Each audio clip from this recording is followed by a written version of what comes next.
Some of you may think that I plan SourceCast episodes weeks in advance. On a few rare occasions, that actually does happen. I have a story idea that I'm thinking about, but I need more information, I need to flesh it out, or I may see a story thread emerge on the Source blog, and it grows from week to week, and I know there's a larger story that I have to go deeper on, which is a good candidate for the podcast. But most weeks, the story is decided on Thursday or Friday, and the podcast goes live on Monday, which means I have a small window to record and edit and get the story out to the masses. This week's podcast is being recorded on Friday, and it will go live on Monday, hopefully. And the subject of my story is a supplier that I don't talk about much here on The Source or on SourceCast, and that supplier is Cisco. Cisco made some moves this week. They made 2 acquisitions, and they announced a partnership with Google. And I wanted to know a little bit more about their acquisition strategy and go deeper into some of the articles that I've read about their shift from hardware to more of a software-based business. So this week, Cisco, you have my attention. I'm Joey Lombardi, and this is SourceCast episode 93.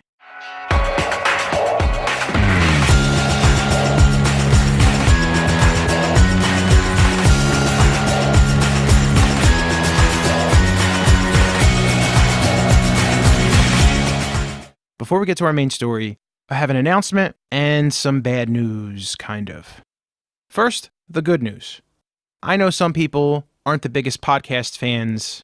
They're not into downloading podcast applications on their phone to manage and listen to SourceCast. So I've made a decision to start porting SourceCast episodes over to YouTube. This is to make listening to SourceCast easier. It's easier to subscribe. And as home assistants like Google Home and the Amazon Echo make their way into people's homes, I want to make sure that my content is also available on those devices. If you do have an Amazon Echo at home, all you have to do is tell it to play SourceCast podcast, and it will play the most recent episode. As I started this journey of migrating some of the older episodes over to YouTube, they got me for using the girl from Ipanema. I pulled down a Muzak version. I thought it would be okay. It wasn't. So to make this long-winded announcement short, moving forward, I will not be using the girl from Ipanema during the acquisition news. I have selected a license-free song that gives you the same feel, but without any of those nasty copyright issues. Here's a little sample.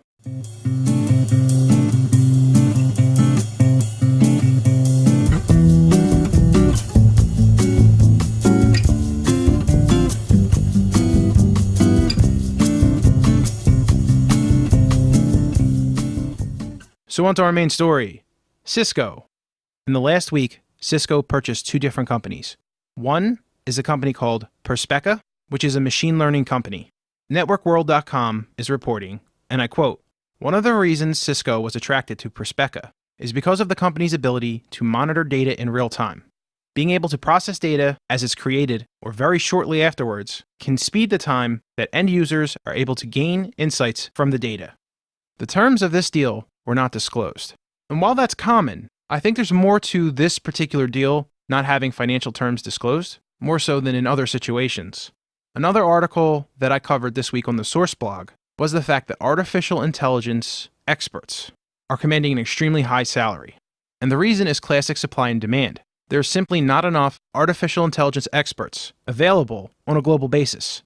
The New York Times is claiming that only 10,000 artificial intelligence experts exist on the entire planet right now.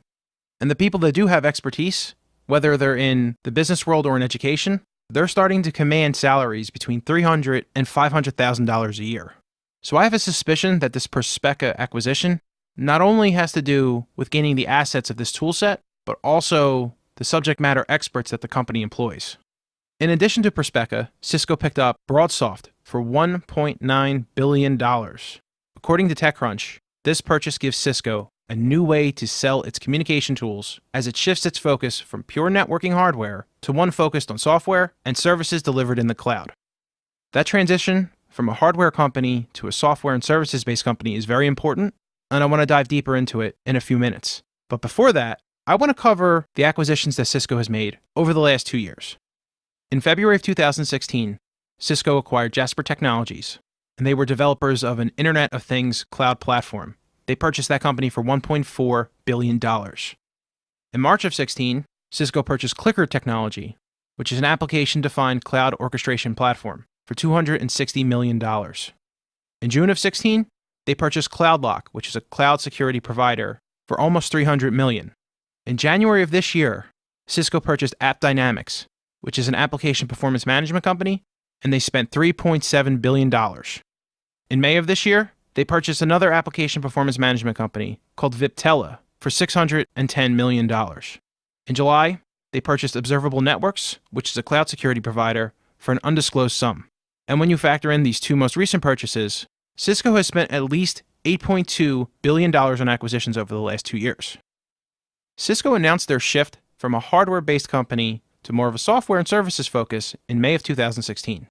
Cisco CEO Chuck Robbins, who joined the company in 2015, stated in May of 2016 that he was trying to accelerate growth by shifting the company's offerings towards software-based networking and management products, which according to Data Center Knowledge, customers increasingly prefer because they're less expensive and more adaptable.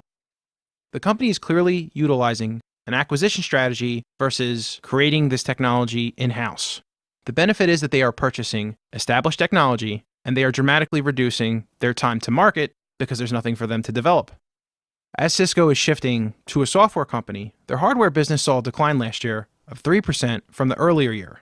Their router division suffered a 5% decrease. This is a primary reason why the company has focused on security firms as acquisition targets because they're incorporating that security into the equipment. In January of 2015, Cisco's stock was $27.68.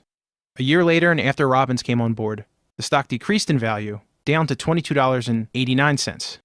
Since the start of their acquisition cycle, starting with Jasper Technologies in February of 16, the stock has increased to $34.56. That is almost a $12 increase or a 34% boost. Cisco's acquisition strategy of not trying to build it, but trying to leverage what already exists, seems to have influenced their next major decision that was announced this week, which is a partnership with Google. The Wall Street Journal reported that Cisco and Google are combining their technology to help corporate customers more easily develop software in the cloud. Google is a distant third in cloud providers behind Amazon and Microsoft, and as we've covered on this podcast, Cisco is transitioning from a hardware company to a cloud and software services provider. Instead of establishing their own hosting centers and expending all of that money to do so, Cisco is leaning on Google, who clearly needs another corporate partner. Apparently, the two companies have been working together for much of the past year, developing software and working with corporate customers on requirements, says Google's Diane Green. Cisco and Google plan to offer early access for a few customers in the first half of 2018. The software will then become more widely available in the later half of the year. Anytime corporations announce strategic partnerships with each other, especially in the IT space, it always piques my interest. I've reported on previous partnerships like between IBM and Apple and GE, and IBM and Box. Sometimes these partnerships lead to future acquisitions, but I'm not getting that vibe right now, not yet. There are other times where these announcements are really just press releases. It makes a big splash in the news for a few days, and then nothing ever seems to come of it until the next strategic partnership gets announced, and everybody forgets about the old one. From what I can see, this one seems to be a little bit more substantial. It does make sense for both companies to try to attempt this partnership because Cisco does need a hosting center and someone with subject matter expertise in the cloud, and Google does need more strategic partners, which Cisco has access to. Cisco is also trying to focus on the Internet of Things. That is another aspect of all of these application management companies that they've been acquiring. Google, with their own artificial intelligence programs and the strategies and technologies that they have been implementing in their own data center, they have a very good handle on the Internet of Things.